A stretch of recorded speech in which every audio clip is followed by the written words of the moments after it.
Hey everybody, thanks for stopping by again. I'm gonna try and do this quick because I only got, I don't know, maybe 10 or 15 minutes until my little monster wakes up, but who knows even then because these little ticking time bombs are unpredictable. What I wanted to talk about is what are some top reasons why online businesses fail. And this is something that is really important in me doing my research because my online business is going to launch at the end of this month. And so this is something that I have been looking into myself in preparing myself for what may come and what others have done that haven't worked and how I can basically just prepare myself to the best of my abilities to make sure that I can try and evade some of these different issues that others did not evade and why it ultimately ended up in failure. So if you have watched any of my other videos, you know that I actually have failed with some other online avenues. I did not succeed with drop shipping or print on demand. And the number one reason why I have found that online businesses fail is ineffective marketing. And this is something that I can attest to because with my drop shipping and my print on demand, I did not have any success because of the poor marketing. Maybe we shouldn't call it poor marketing, but ineffective marketing. And I have went into detail in my other videos about why my marketing was ineffective. So I'm not going to repeat all of that here. You can go back and watch those if you want to learn from me and my mistakes and how my marketing methods were ineffective and how I never got anywhere with drop shipping and doing the print on demand stuff. If you have ineffective marketing, you don't get your products out there, people don't know about it, and so they just don't even know to look for you. They don't even know what your business is about. They don't know what your products are. They don't know why they should buy your product. They don't know why they want your product because they just don't even hardly know that it exists, right? Or maybe even if they come across it and they do know that it exists, they don't know what it's going to offer to them. They don't know what kind of purpose that product will fulfill for them, or even if it's not something, because I hear this a lot about how you have to fill a need for people.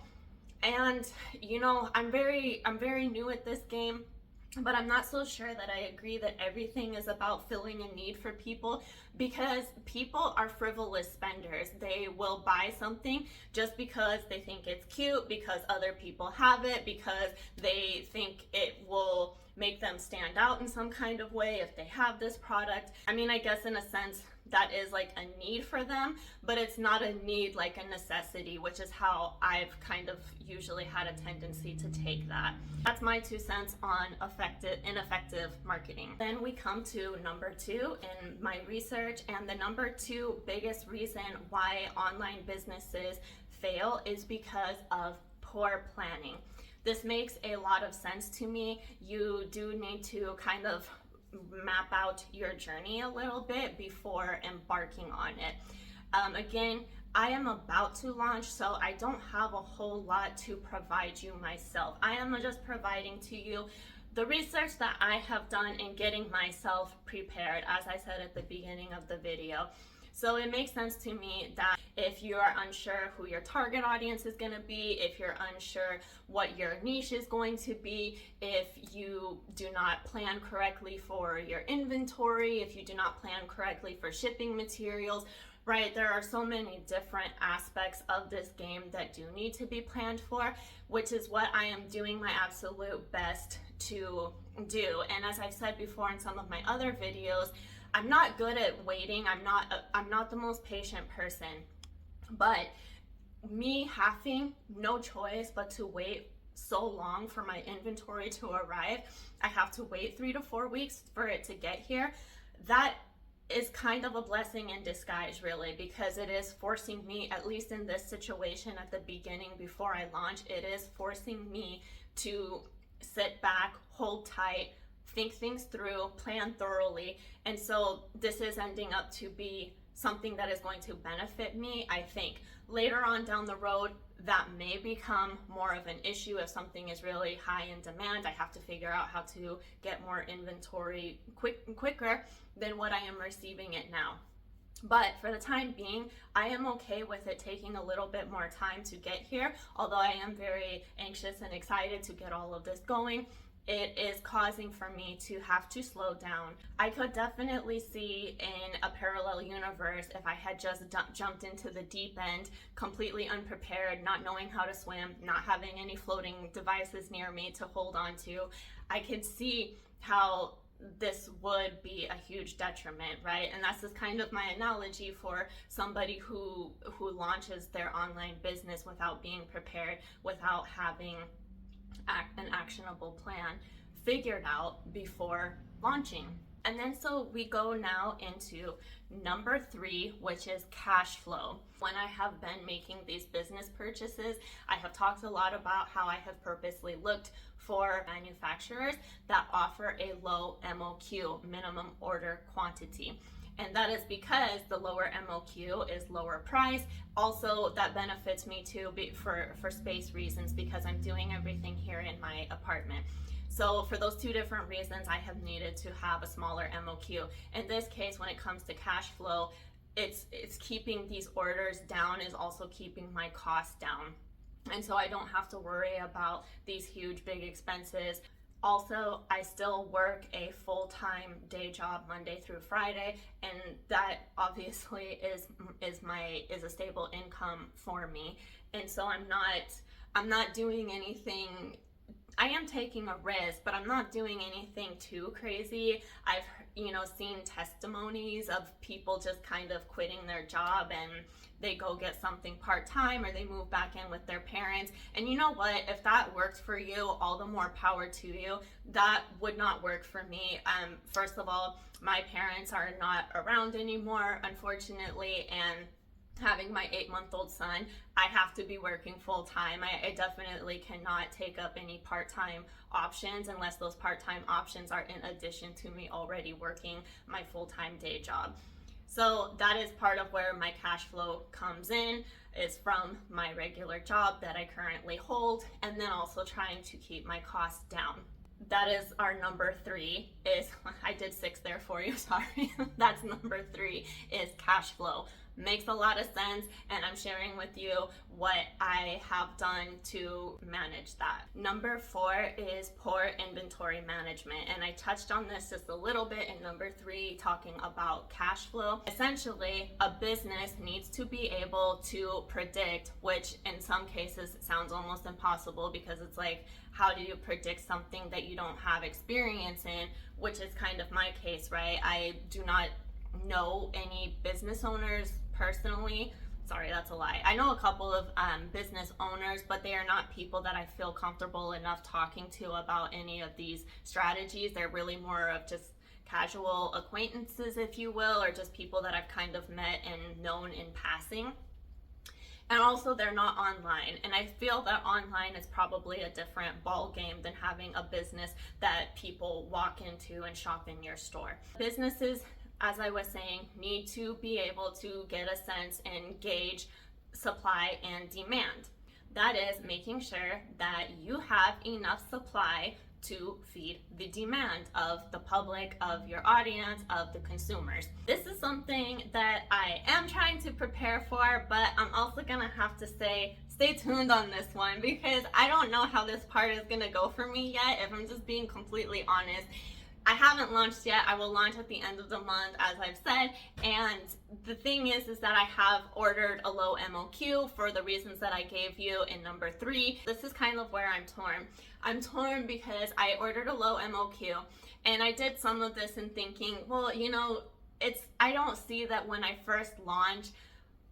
If we're being honest, probably my first sales will come from friends supporting me and my online business and just being supportive friends, which I love and I'm grateful for, and that's all good. But at the same time, on the inside, you're like, man, I don't want to just get sales from my friends. They're buying it because they have to. Who knows if they even really want it? And I don't mean to sound like an ungrateful brat. Of course, I appreciate and love the support from my friends. But obviously, a business cannot sustain itself by just having their friends buy their products, unless you have 1,000,001 friends to go around and buy up your store. I have also had the fear of, what if I do just kind of blow up and then I have all these people wanting to buy my products and then I don't have enough and then I have to order more and it's going to take a long time to get here and then everybody's going to lose steam from my store and it's just going to be a disaster, and it's like I'll have like this tiny little bit of success and then it'll all just go away within a week. I don't know. I'm sure that these are some fears that other people have had. But my whole thing is that I have to just keep pushing through my fears. I don't think realistically that I'm going to get bought out in even my first month of launching. Because again, with the marketing and getting my name and my brand out there and getting the products out there, those things take time. And I think that intuitively, when I start getting in more orders, that will kind of be a signal to, okay, maybe I need to order more now at this point before things go out of stock. There's so many different opinions on the pre-order strategy, on if it's something that you should do or not, if it's something that's effective or not. Some people say that there are legality issues with that you need to be really careful. I'm not going to do it, but it is something that I kind of thought about and was curious and looking into. I don't think that that's something that would be effective for my business, especially at this point being a nobody and nobody knows anything about my business or my products or anything. So I mean, why would they even pre-order from me? Just trying to be realistic with all of this. Number 5 is failing out because of competition, because the way that it was explained when I was doing this research, the competition basically will drive you out because of saturation and because you're competing with more well-known businesses, with bigger name brands, all of this and that. It makes sense, and I get that, and it's something that has definitely crossed my mind before, because I am not selling anything that is terribly unique. However, it is something that there is definitely a market for that is in high demand right now. My instinct on this says that it isn't necessarily the competition in terms of saturation, because if you really think about it, especially for capitalism is competition. It's what drives the market. Almost any kind of business that's out there, generally anything that you can really think of, there is heavy competition for that.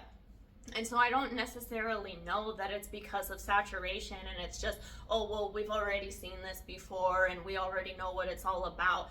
I think that it's more that you can't hang with the competition that drives the business into failure. Not being able to hang with the competition, not being able to be creative, innovative, and, marketable, customer service oriented. I think that those are more driving factors, more so than just oversaturation. And don't get me wrong, I could look back on this video later and be like, holy cow, I was completely talking out my ass. I had no idea what I was even saying, because again, I'm being completely transparent. All of this is before I even launch. This is just me looking into things so that I can hopefully prepare and strategize to the best of my ability with the research and the information that is available online through YouTube, through Google, and I'm doing my best. And I just wanted to share this out here too, because who knows, this could also help somebody. Competition, it's obviously not a bad thing. I mean, it's what drives you to be better than your competition and the people beside you.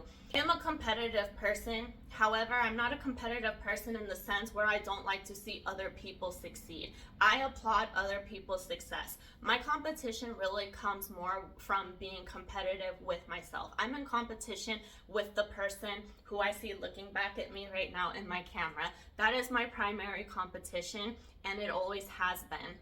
And that is not to say that I don't like to win, but at the end of the day, when others come out on top and I'm second or third place, I'm not going to be a bitter Betty and not applaud their success. Their success can teach me something too. And being in competition with them helps me learn, and it also pushes me to be a better version of myself. So competition is not a bad thing. Being competitive is not a bad thing. It's only bad when you compete maliciously. I've heard some stories, for example, about Amazon sellers going on to other sellers' websites who are selling the same type of product and leaving false reviews and things like that. That's just, I mean, that's really how you want to win. That's not something to be proud of. That's malicious.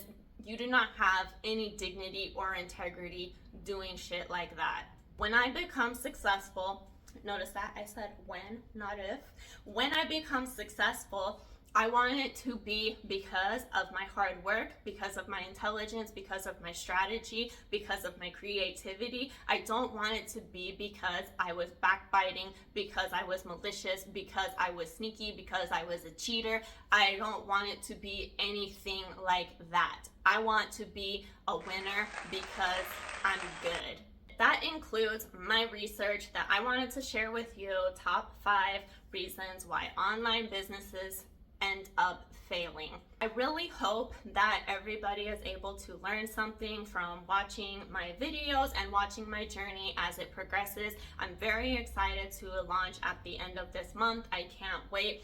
And I am doing everything I can to have an effective plan in place, to strategize, and to be prepared for whatever may come. And you know what? YouTube honestly is my #1 source for all of that. There are wonderful creators on here that are kind enough to share what had worked for them.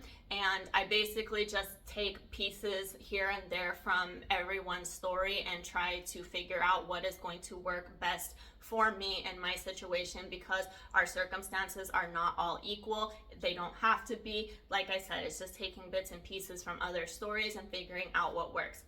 I do have to mention though that you do have to have some bullshit detector going on when you're watching these videos, because not everybody is out here for your best interest. Remember what I said about malicious competition?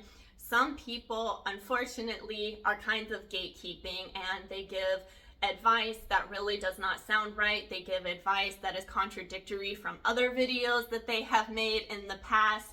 And so I just wanted to also put that out there to kind of have your bullshit detector on at the same time. But there is loads of free information out there on YouTube and through Google searches, and learning from other people, especially other people who have gone through the process, is the best way to help you in determining your strategy and your niche and how it is that you too can be successful. And that is what I am doing right now. So thank you for watching. I hope that you learned something. Good luck with whatever you have going on, and I'll see you later.